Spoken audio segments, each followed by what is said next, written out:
그 안에 또 새롭게 봄이 온 것 같습니다. 사모님 노래는 비밀한 노래고 새 노래입니다. 제가 김상호 기님한테 한번 내라고 했는데 지금 이제 물질적인 영역 안에 있는 게 아니고 가장 좋은 그 대접받는 거는 맛있는 것이거든요. 아멘. 이번 주 제목이 교회의 비밀인데 예, 같이 생각하자는 의미에서 많은 질문을 하고 있습니다. 구약의 제일 두드러진 인물인 모세는 교회의 비밀을 아실까요? 못 봤습니다. 그럼 신약을 계시한 침례요한은 교회를 봤을까요? 못 봤습니다. 그러면 약간 더 전진해가지고 많은 사람들이 뭐 수제자라고 부르는 베드로는 교회를 얼마나 봤을까요? 교회의 비밀을 얼마나 알까요? 그럼 대답하기가 쉽지 않죠. 주님 따라다닐 때는 왔다 갔다 했습니다. 주님은 그리스도시여 살아계신 하나님 아들입니다. 주님이 좋아가지고 내가 이 바설기에 내 교회를 세울 거라고 하니까 주님 이제 내가 죽고 부활을 해야지 내 교회를 세울 수 있다고 이런 의미로 이제 죽고 부활하는 걸 말씀을 하니까 베드로가 당장 마음이 바뀌어가지고 그런 일이 절대 일어나면 안 됩니다. 갑자기 이게 뭐 빛이 왔다가 사라져버렸어요. 그러니까 갈릴레아서에도 보면은 예수님이 베드로가 율법의 영향을 받고 있어요. 그러면 이제 들어가서 사도 바울은 교회를 봤을까요? 아멘. 우리 다 아멘 할 것 같아요. 아멘. 그러면 또 약간 더 들어가서 사도 바울은 교회의 비밀인 그때 몸이 실제 안에 살았을까요? 아멘. 저는 확신이 없습니다. 그래서 제가 증거를 드리겠습니다. 이게 제일 마지막 서신이 이제 디모데 후서라고 할 수 있는데, 그래서 사도 바울이 아시아에 있는 모든 교회가 이 사역을 벌였고, 또 통일자들도 떠나갔고, 4장 16절에서는 내가 마지막 변호할 때 나와 함께 할 사람이 아무도 없고, 그런 말을 했습니다. 저는 사도 바울이 계시로서를 분명했다 얘기했어요. 그러면 이제 교회 시대로 이제 넘어가겠습니다. 말틴 루터는 교회 비밀을 봤을까요?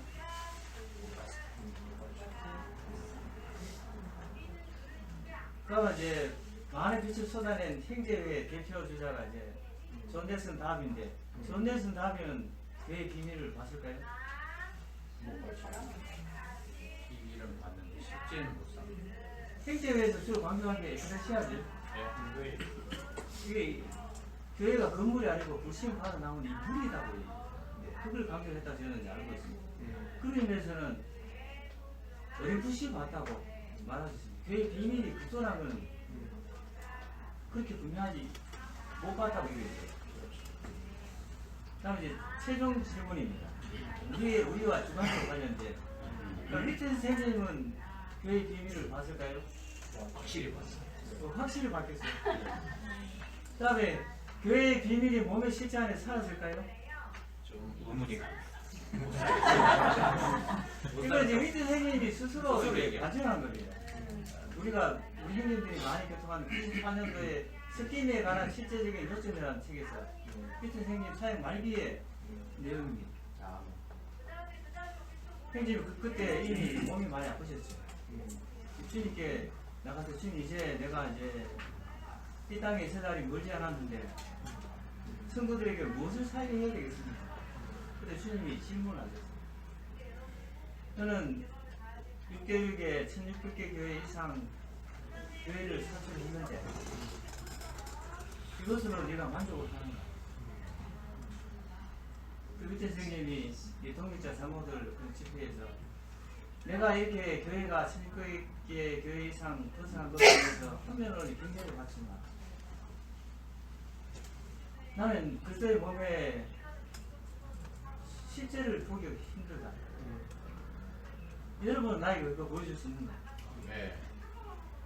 근데 물론 보여줬어, 그렇지. 그로부터 거의 30년이 이제 지나갔습니다.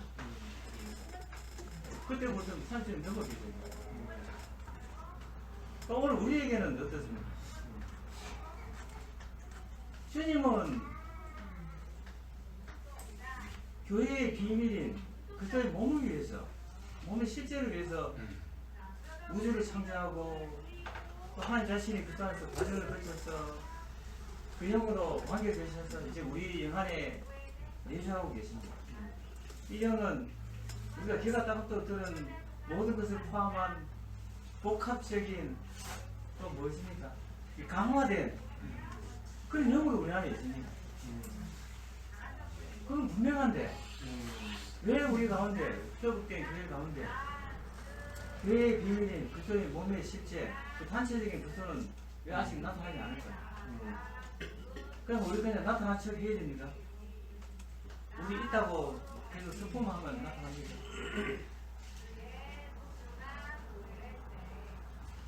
저는 이제 소망이 생긴 거는 우리 형제들하고 이제 모여서 교통을 하면서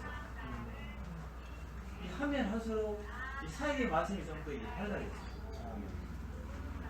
저는 어떤 의미에서 우리가 50만이 밑에서 생기보다 좀 더 크다고 얘기했습니다. 이게 잘 들어야 됩니다. 분량에 있어서 더 크다는 말이 아닙니다. 시대가 그 다음 세대에 태어났기 때문에 그분들의 유산을 우리가 다 받았기 때문에 전쟁케 할 수 있다는 뜻입니다. 그 침례 요한보고 수행님이 말씀하셨잖아요. 구약에 누구도 사람의 아들 가운데 침례 요한보다 큰 자가 없다. 그러나 천국에서 가장 작은 자라도 침례 요한보다 더 크다.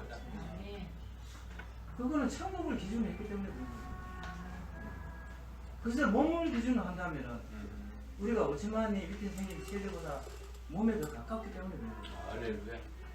그러니까 우리 지금은 어떤 뚜렷한 한 사람이 사역하는 시대가 아니고 각 지체가 몸의 지체로서 사역하는 기능을 발휘해야 될 때입니다. 그걸 우리가 이제 다른 뭐 용어가 있는지 모르겠지만 몸의 교통안에 섞임이라고 이렇게 표현합니다. 지체 안에는 그 소를 서로 나누자는 뜻입니다. 근데 이 과정에서 왕이 되신 그 영은 우리 영 안에만 내주할 뿐 아니라 우리 가운데 흐른다는 겁니다. 그러면 그리스도의 분량이 우리에게 증가될 겁니다. 서로에게 그리스도를 반사하고 그리스도를 흘러보내고 지체 안에 그리스도를 받아들이는 겁니다. 그럼 제가 좋아하는 구절이 에베소서 3장 18절인데 그 전에 16절부터 말하면 우리가 그 영을 통하여 강함에 대해서 속사람이 이루고 믿음을 통하여 그리스도께서 우리 마음에 그것을 전한다고 했습니다. 이 그때부터 거기 이제 반전이 되는데 18절에 가면은 모든 성도들과 함께 그 너비와 길이와 높이와 깊이가 어떠한지를 깨달을 수 있는 충분한 영향이 있게 하시고 또 더 나가서 지식을 초월하는 그 소를 알 수 있는 충분한 영향이 있게 된다고 했습니다. 그 모든 성도들과 함께입니다. 50만이 밑에 생긴 개인적으로 알 수 있는 게 아니고 이 몸이기 때문에 함께 우리가 그런 상황이 있다면 그 너비, 길이, 높이, 깊이가 뭐 질성도의 차원 그리스도 우정의 차원을 그렇게 부르는데 우리가 교통할 때 그것이 실제가 됩니다. 실체 안에 있는 그리스도가 내 그리스도가 되기 때문에 또 실체들 안에 있는 그리스도가 우리의 그리스도가 되기 때문에 그리스도의 분량이 점점 우리 가운데 증가되는 겁니다. 또 견고하게 되고 입방체가 되는 겁니다. 그럼 우리 가운데 지성소의 실제가 있게 되고 예루살렘 안에 시온이 있게 되는 겁니다. 그것을 그래서 몸의 실제라고 부르는 겁니다. 우리는 이런 놀라운 시대에 살고 있습니다. 아마 50만 형제님 밑에 형제님 우리를 더 부러워할 그런 시대에 있는 겁니다. 이게 하나만 간증하고 제가 마치겠습니다. 밑에 형님이 스스로 그렇게 간증했습니다. 청년들에게 주로 청년들이야 내가 여러분 저 청년 때에 이런 좋은 라이프스타일 같은 게 있었다 아니나 맞습니다. 일주일에 30메시지도 나는 더 했을 것 같다. 근데 여러분은 우리는 세지도 힘들다고 왜 이 가치를 모르는가 이렇게 말씀한 적이 있습니다. 아멘. 우리는 놀라운 시대에 살고 있습니다. 아. 사도 바울 시대보다 더 탁월한 시대에 살고 우리는 사도 바울뿐 사도 요한도 알고 오시만도 알고 밑에 생각도 압니다. 이 말씀이 다만 기록되고 뭐 출판되고 뭐 번역되고 해석될 뿐 아니라 결정화까지 되어 있습니다. 심지어 이런 말씀이 이제 어느 정도 주님을 사랑 추구하는 지체들 안에 어느 정도 조성이 되어 있습니다. 이걸 우리는 함께 기념해야 됩니다. 그러면 우리 가운데 그들을 보면 실제로 이렇게 될 것이고 외부 사람들에게는 너무나 새로운 사람이 너무나 비밀스럽게 우리에게는 너무나 만져지고 뭐라고 표현할지 모르겠습니다. 우리 때 우리는 섞임과 교통을 말할 때 또 섞임과 교통이라고 말할 수도 있지만 섞임의 원리는 교통이에요. 아멘. 그래서 교회가 하락된 이유가 이 교통을 잊어버렸다는 거죠. 아멘. 그래서 사도 요한은 요한 1서에서 이 복음의 사역을 하면서 생명의 교통을 말하는 거죠. 이 생명의 교통이라는 것은 뭐냐 하면 모든 성도가 그 안에서 기능을 발휘하면서 생명을 분배하는 그 사역을 하는 것입니다. 그것이 교회를 건축한다는 것입니다. 성경 모든 전역은 두 가지를 말하는데 그것은 생명과 건축입니다. 이 생명은 생명 그 자체를 위해서 있는 것이 아니고 이 생명은 건축을 위한 것입니다. 그분이 우리에게 생명으로 들어오신 이유는 그분의 몸을 얻기 원하며 그분의 신부를 얻기 원하기 때문에 이것이 건축이 없다면 그것이 이루어질 수가 없는 것입니다. 이상수행자님은 이 건축을 말할 때 나는 많은 믿는 이들이 영성을 찾고 거룩함을 찾고 심지어 유럽에 가서 그랑식 찾는 것을 봤지만 교회가 건축되지 못함으로 이런 모든 것이 사라진 것을 봤다고 했습니다. 가장 큰 영성은 바로 건축입니다. 우리가 건축될 때 우리의 기질도 사라지고 우리의 독특함 이런 성질도 사라진다는 것입니다. 아멘. 누가 우리의 기질을 사라지게 할 수 있습니까? 생명 안에서 건축될 때 이걸 변화시킨다는 것입니다. 주님께 섞임과 교통 안에서 이것을 말하면서 저는 좀 본질을 더 말하고 싶은 것은 이 메시지가 교회의 비밀인데 이 오주의 비밀이 하나님이지 않습니까? 그런데 하나님의 비밀이 그리스도입니다. 그분이 이 땅에 성육신을 입고 와서 사람들이 하나님이 누군지를 몰랐는데 그리스도를 봤을 때 이마누엘이라고 했다는 것입니다. 하나님을 우리하고 있구나. 그런데 제자들이 요한복음 14장을 보면 이렇게 오랫동안 있었지만 3년 반을 따라다녔지만은 어느 날 주님이 이제 그분이 가셔야 됨을 말할 때 빌립이 하나 주님께서 아버지 말하니까 아버지를 좀 보여주시면 충분하겠습니다 라고 말하니까 주님이 깜짝 놀라면서 야 빌립아 내가 너하고 이렇게 오랫동안 있었는데 하나님을 모르다니 너가 나를 보면 하나님을 본 거다 라고 말한다는 거죠. 그래서 그리스도가 바로 하나님의 비밀입니다. 그런데 이 그리스도도 이제 비밀이 되어버렸습니다. 왜? 더 이상 육신 안에 있지 않고 죽고 부활해서 영이 되어버렸기 때문에 사람들이 심지어는 그리스도인들도 막 이상한 막 사진을 그리면서 이것이 예수다고 막 믿고 예수가 이상한 사람들이 되어가지고 있죠. 왜? 육신 안에서 예수가 이제 그 영이 됨으로써 너무나도 비밀스럽습니다. 그런데 이 비밀이 바로 교회가 그리스도의 비밀이라는 것입니다. 정말 주님이 참된 교회 몸의 실질을 얻으면 우리는 그렇게 말할 수 있어야 합니다. 사람들이 예수 그리스도가 도대체 누군데 하면 도대체 우리를 봤는데 예수 그리스도를 모르다니 우리를 좀 보십시오. 우리가 바로 그리스도입니다. 이것이 교회라는 것입니다. 근데 제가 교회를 바탕하고 싶은 것은 뭐냐고 하면 그러면 어떻게 이런 교회가 산출이 될까요? 교회는 예수의 재생산이고 그리스도의 재생산이고 그 영의 복사판이라고 말합니다. 방금 우리 우준 사님이 교통했듯이 저는 그게 좀 부담이 있습니다. 우리 고린도 후서의 이제 3장 마지막 절에 매울 벗은 얼굴로 거울처럼 주님의 영광을 보니 우리가 영광에서 영광으로 변화된다고 말하면서 4장 1절에 그러므로 우리가 공유를 받아 이 사역을 받았으니 우리는 낙심하지 않습니다. 우리 사역에 감사해야 합니다. 네, 사역이라는 것은 무엇이라고 하면 결국은 우리가 하나님이 되는 것이 사역이고 이 하나님을 우리가 표현해내는 것이 사역입니다. 그래서 바울은 이 사역을 받았으므로 낙심을 하지 않았다고 했습니다. 그러면서 4장 4절에는 하나님의 형상이신 그리스도의 영광의 복음의 빛이 그들에게 비치도록 하시고 나가죠. 그래서 그러므로 우리가 우리 자신을 전파하는 것이 아니라 이게 5절인데 우리가 누구냐고 하면 어두운 데서 빛이 빛이라고 말씀하신 그 하나님은 우리의 마음속에 빛을 비추시어서 예수 그리스도의 얼굴에 있는 하나님의 영광을 아는 지식을 밝히신다는 것입니다. 그래서 그 이정수 사람이 교통했듯이 주님께서 영광의 복음 안에서 비추는 것은 영어로 샤인입니다. 샤인. 그런데 우리가 이제 그 어둠 속에 빛이 있으라고 하는 그 하나님께서 복음 속에서 우리에게 비추었을 때 우리가 밝히는 것은 여기서는 이제 일루미네이트라고 합니다. 일루미네이트. 이것은 성경에서 또 다른 부분에 사용되는데 이것이 빌립보서 2장에서 여러분은 원망하지 말고 따지지 말고 여러분의 세상의 발광체로서 세상에 이 생명의 말씀을 밝히십시오라고 말했다는 것입니다. 이것이 바로 발광체입니다. 일루미너리. 그런데 그것이 마태복음 5장에 가면 또 나옵니다. 여러분은 세상에 이 땅의 소금이며 세상의 빛이라고 말하죠. 그러면서 세상의 빛을 밝히라고 말한다는 것입니다. 하나님은 해지요. 그분은 우리에게 빛을 비추십니다. 그런데 그분 자신은 해를 비추는데 그분은 그의 신부인 달이 필요합니다. 세상에서 이렇게 비추는데 그분은 그렇게 비추기를 원하지 않고 그분의 신부를 통해서 달을 통해서 세상에 이렇게 밝혀주기를 원한다는 것입니다.